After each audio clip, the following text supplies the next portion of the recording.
In general, autism is most often spoken about by researchers and teachers.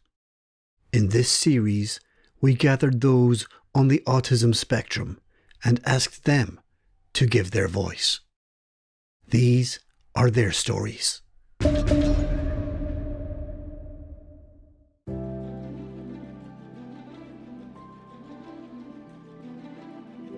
When neurotypical people think of autistic people, they quite often have misconceptions and tend to repeat stereotypes they have heard.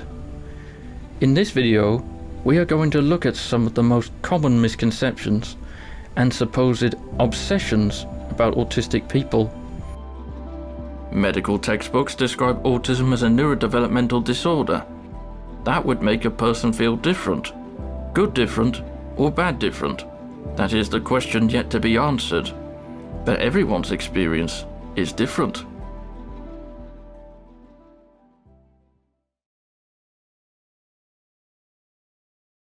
Autistic people quite often have areas of special interest, and in those areas they can be particularly hyper-focused.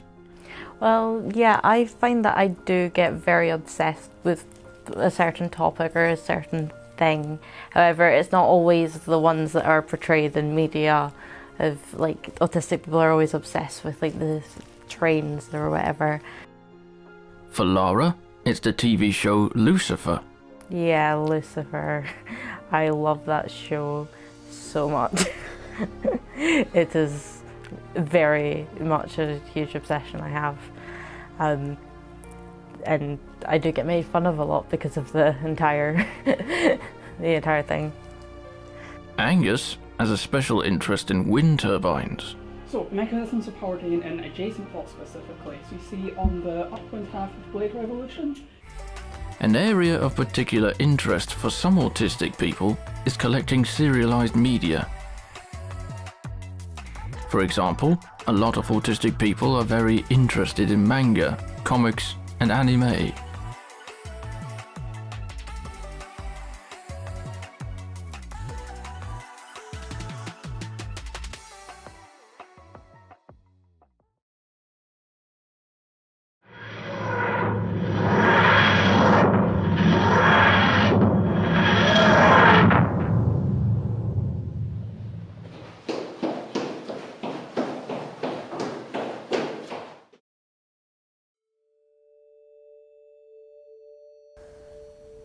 It's all sort of different things really. I mean, it's funny, it's got action stuff in it, it's sci-fi sort of stuff, and... Why do you think autistic people, because there's a lot of autistic people who are big fans of Doctor Who, why do you think they relate to Doctor Who?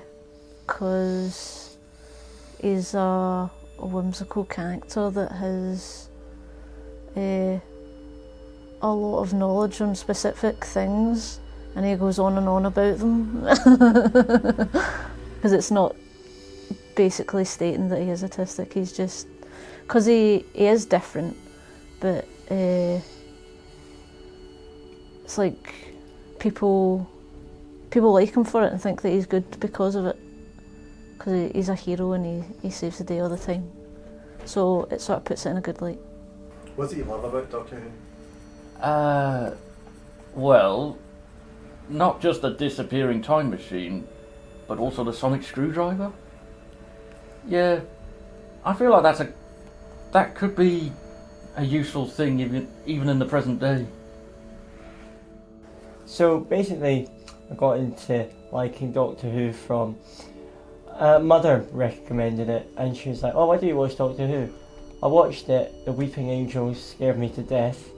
The first time that I watched it, because it was 2010, so I would have been about 10.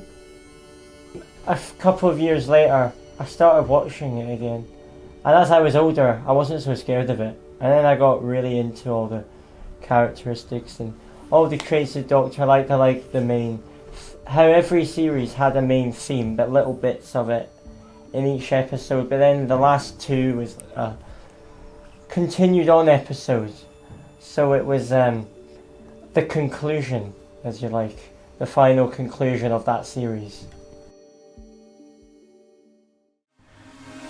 Some autistic people are sensitive to loud noises and flashing lights.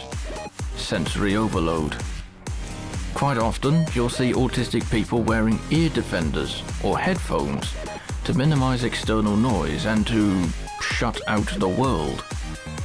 For autistics, this is a way to control their environment.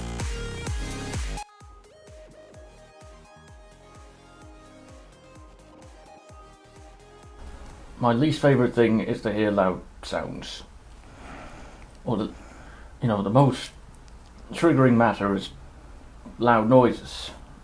Or like unexpected loud noises, Yeah, I think, especially. very When they're like overlapping, when it's like a lot of people talking at the same time and you can't quite focus on one thing because everyone's coming in from like different places and they're all overlapping, and it's just, it gets like a lot. It feels like the sound's kind of crushing you a little bit.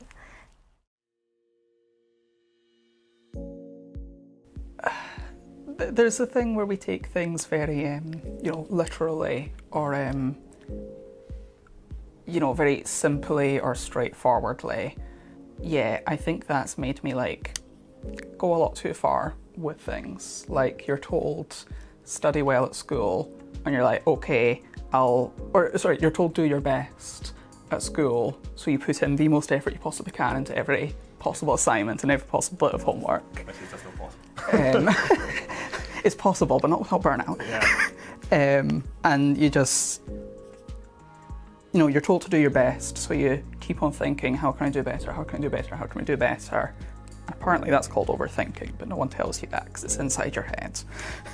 Well, for me, a lot of the time it's because of the entire social situation, and because I've struggled so much trying to interact and getting the other people to understand what I'm trying to tell them, that I overthink every social interaction ever. Like, I'm always worrying that I've said the wrong thing, or I've done the wrong thing, or I've not looked interested enough, or I've not shown enough facial expression and followed all these social cues and social rules that there are, and there's so many, and it seems to come so natural to everyone else that it's just this constant worrying of what if I've missed something, because I don't find it easy.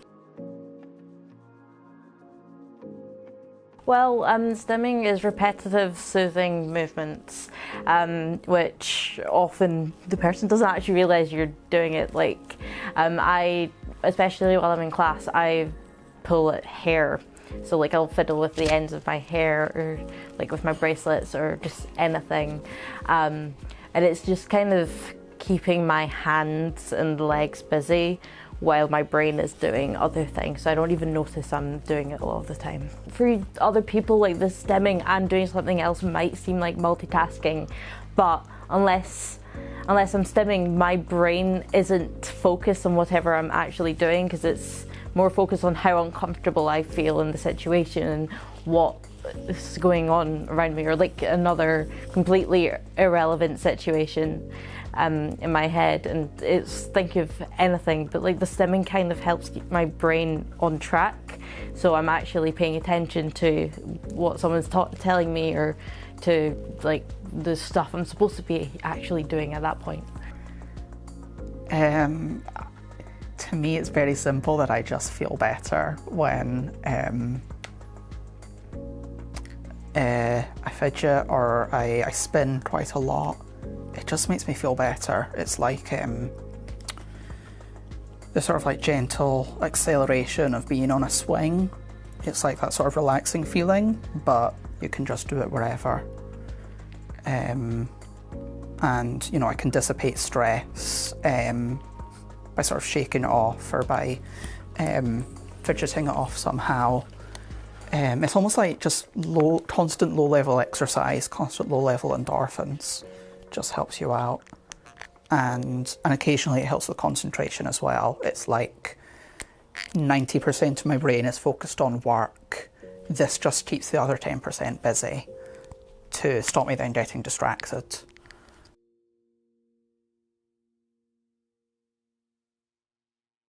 Even like I was just finding like changes to schedule and all that, and I mean, so it's like a disruption to that schedule for people. Like I think those on the spectrum, they follow like a like a plan or like a certain way of doing things day to day, and it's like I feel like if something disrupts that schedule. Yeah, I don't necessarily have a schedule. It's more of if I know I'm doing something and then suddenly I'm not doing that thing anymore, then it throws off the whole rest of the day, and I'm just like, what do I do now? I don't know, because I was meant to be doing something, but I'm not doing that. You were now. going to do that. Aye. It's gone now. Oh God, this is it void. ruined my plan for the day. Yeah.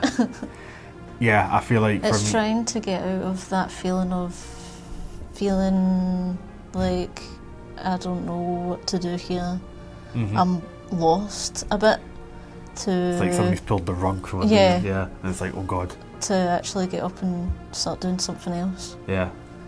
With repetition, I feel like a lot of autistic people like doing the same thing over and over again, or watching the same thing over and over again, or wearing the same clothes, eating the same food, just repeating things because it can be comforting.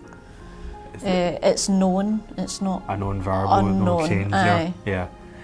A schedule's a plan. Repetitiveness is just something you do every day without thinking about it. Yeah. Well, the repetitiveness is more of watching something or playing the same game. Or eating the same thing. Yeah. I mean, I find time really stressful because when I'm focused on something, I don't realise how quickly time's moving. But then I also find being late and changes to schedule really, really stressful. So if someone else is late, or even if I'm late, and then a tiny bit of my day changes because of that, I get really stressed out, because for me, time is like a difficult thing to wrap my head around, and it can make being late super stressful and ruin my entire day.